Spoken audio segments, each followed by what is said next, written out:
wabarakatuh. Perkenalkan, nama saya Ahmad Fikri Alfiansyah, NIM 18020061 dari kelas FSB 18. Ingin menjawab pertanyaan UTS dari matkul pengendalian dan penanggulangan tumpahan material. Langsung aja, pertanyaan pertama yaitu apa yang dimaksud dengan material berbahaya?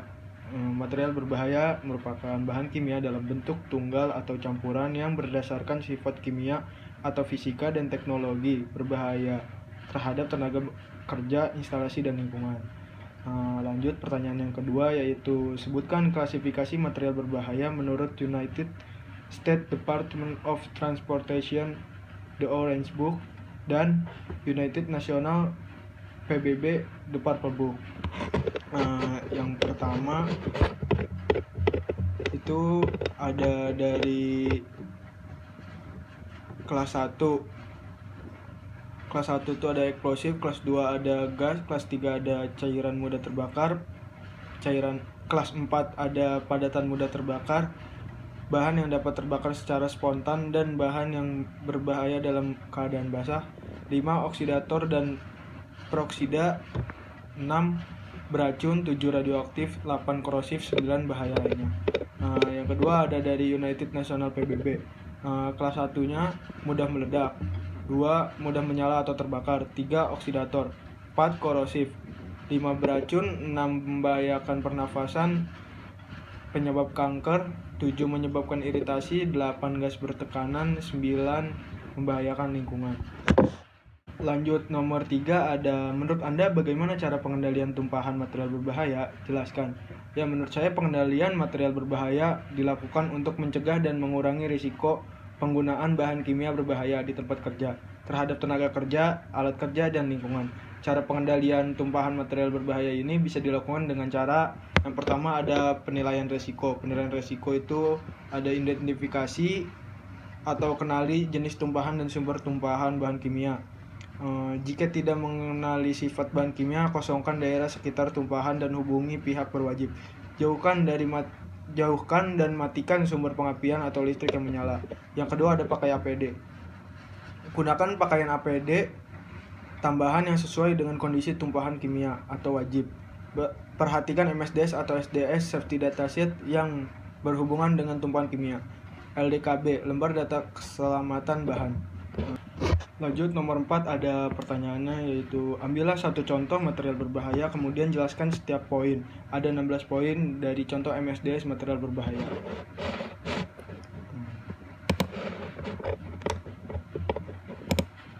Jadi jawabannya adalah poin pertama yaitu identifikasi bahan.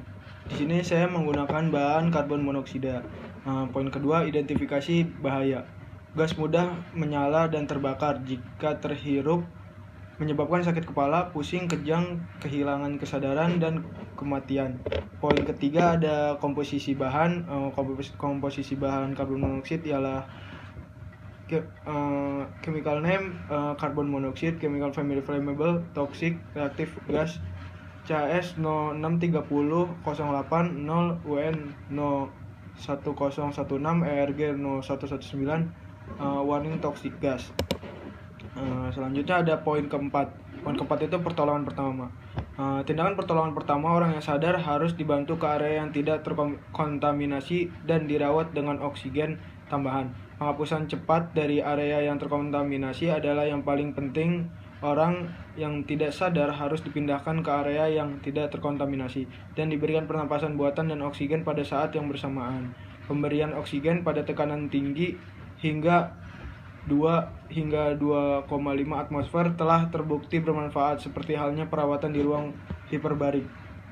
Dokter harus diberitahu bahwa pasien telah menghirup karbon monoksida dalam jumlah yang beracun. Perhatian medis yang segera adalah wajib.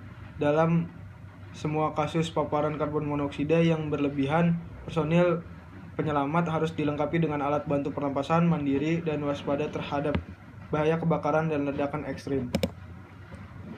Poin kelima ada tindakan penanggulangan kebakaran. Media pemadam, bubuk kering, karbon dioksida, semprot air kabut. Jika peralatan kabut tidak ada, semprotan air yang halus dapat digunakan. Poin 6 ada tindakan terhadap tumpahan dan kebocoran. Jangan memasuki area yang berpotensi berbahaya dengan sumber penyulut seperti rokok yang menyala atau korek api. Poin ketujuh ada penyimpanan bahan. Jangan menyimpan cadangan karbon monoksida dengan silinder yang mengandung oksigen atau bahan lain yang sangat mengoksidasi atau mudah terbakar. Gunakan sistem inventaris masuk pertama keluar pertama untuk mencegah silinder penuh disimpan dalam jangka waktu yang berlebihan. Poin ke-8 ada perlindungan diri. Perlindungan diri itu memakai APD, gunakan alat bantu pernapasan, mandiri saat memadamkan kebakaran besar, gunakan kacamata pengaman saat bekerja dengan silinder, gunakan sarung tangan pelindung yang sesuai saat bekerja dengan silinder. Poin ke-9 ada sifat bahan kimia. Sifat bahan kimia karbon monoksida yaitu simbol kimia CO, berat molekul 28,01, volume spesifik 20 derajat Celcius dan 101,325 kPa 850 mili per gram, densitas gas 20 derajat Celcius dan 101,325 kPa sama dengan 1165 kg per meter. Suhu penyalaan otomatis 652 derajat Celcius. Batas mudah terbakar di udara 12,5 sampai 74,2% menurut volume. Warna tidak ada, rasa tidak ada, bau tidak ada. Poin ke-10 ada reaktivitas dan stabilitas. Kondisi yang harus dihindari: silinder terlalu panas, jangan pernah menguji kebocoran dengan nyala api, gunakan air sabun saat menguji kebocoran produk. Penguraian yang berbahaya hanya karbon dioksida yang terbentuk ketika karbon monoksida terbakar di udara. Selanjutnya poin ke-11 ada informasi toksikologi. Toksisitas akut: paparan konsentrasi lebih dari 4000 ppm bisa berakibat fatal dalam waktu kurang dari 1 jam. Poin ke-12 ada informasi ekologi. Karbon monoksida hanya sedikit lebih ringan dari udara. Karbon monoksida tidak akan menyebar dengan cepat, namun hal itu tidak membahayakan ekologi. Poin ke-13 ada pembuangan limbah. Metode pembuangan: sejumlah kecil dapat dihembuskan ke atmosfer dalam kondisi terkendali. Tidak boleh ada sumber penyulut di sekitar. Jumlah besar hanya boleh ditangani oleh pemasok gas. Pembuangan kemasan, pembuangan kontainer hanya boleh ditangani oleh pemasok gas. Poin ke-14 ada informasi pengangkutan. Di sini saya memakai pengangkutan metode pengangkutan transportasi udara. Kode ICAO atau IATA sama dengan 1016. Kelas 2.3 resiko anak perusahaan asfiksia bahan kimia 119. Kelompok pengemasan, instruksi kemasan, kargo penumpang, kuantitas maksimum yang diperbolehkan kargo penumpang. Poin yang terakhir ada 15. Peraturan Perundang-undangan Peraturan Menteri Lingkungan Hidup dan Kehutanan Republik Indonesia Nomor P14 Men-LHK Setjen Kum tentang Indeks Standar Pencemaran Udara. Lanjut nomor 5.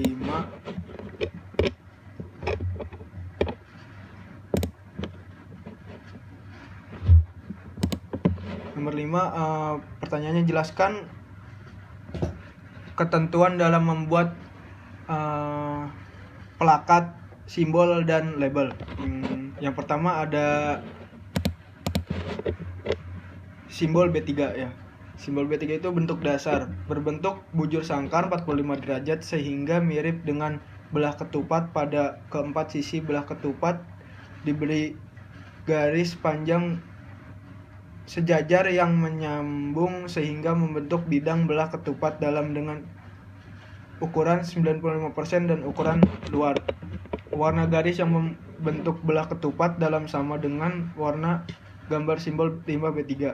Terdapat blok segi 5 pada bagian bawah simbol limbah B3. Panjang garis lancip 1/3 dan garis vertikal simbol B3 lebar 1/2 dari panjang garis horizontal belah ketupat. Simbol limbah B3 yang dipasang pada kemasan dengan ukuran paling rendah 10 cm x 10 cm. Untuk kendaraan pengangkut limbah B3 dari tempat penyimpanan limbah B3 dan ukuran panjang rendah 25 x 25 cm. Lanjut label limbah B3 menurut Permen LH. Yang pertama ada penghasil, nama perusahaan yang menghasilkan limbah B3 dalam kemasan. Yang kedua ada alamat jelas perusahaan di atas termasuk kode wilayah. Yang ketiga ada nomor telepon penghasil termasuk kode area. Yang keempat ada fax, nomor faksimil penghasil termasuk kode area. Yang kelima ada nomor penghasil, nomor yang diberikan Kementerian Lingkungan Hidup kepada penghasil ketika melaporkan. Yang keenam ada tanggal pengemasan, data tanggal saat pengemasan dilakukan. Yang ketujuh ada jenis limbah, keterangan limbah berkaitan dengan fasa atau kelompok jenisnya, cair, padat, sludge, anorganik atau organik, dan lain-lain. Yang ke-8 ada kode limbah yang dikemas didasarkan pada daftar limbah B3 dalam lampiran 1 PP 85 tahun 1999. Yang ke-9 ada jumlah limbah. Jumlah total kuantitas limbah dalam kemasan ton, kilogram atau M3. 10 ada sifat limbah, karakteristik limbah B3 yang dikemas sesuai simbol limbah B3 yang dipasang. Yang terakhir ada nomor urut pengemasan. Lanjut, nomor terakhir ada menurut Anda mengapa perlu dilakukan pengendalian tumpahan material berbahaya? Apakah hubungannya dengan ketiga? Jawabannya menurut saya ada hubungannya dengan ketiga, karena seperti yang kita ketahui bahan kimia itu sangat berbahaya sehingga perlu dilakukannya pengendalian khusus agar tidak terjadinya kecelakaan kerja. Contoh, jika kulit kita terkena cairan tentu bisa mengakibatkan kulit kita teriritasi, dan sebelum penanganan dimulai, pasti melakukan penjagaan tumpahan tersebut, tidak melebar kemana-mana. Sumber tumpahan harus segera dibenahi agar tumpahan tidak menuju ke tempat yang